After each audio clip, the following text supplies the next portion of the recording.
to address the issue of air code 55 on a Rheem furnace. It's essential to understand what this code signifies.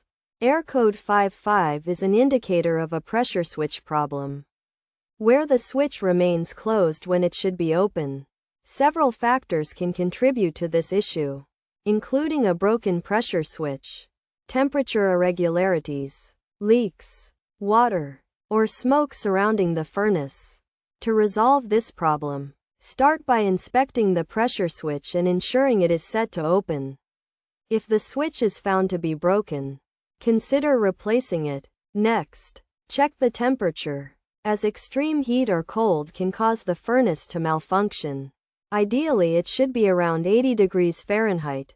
Additionally, look for any signs of leaks, such as water seepage near the furnace, and inspect for black particles on the roof or in the air, which could indicate a more serious issue.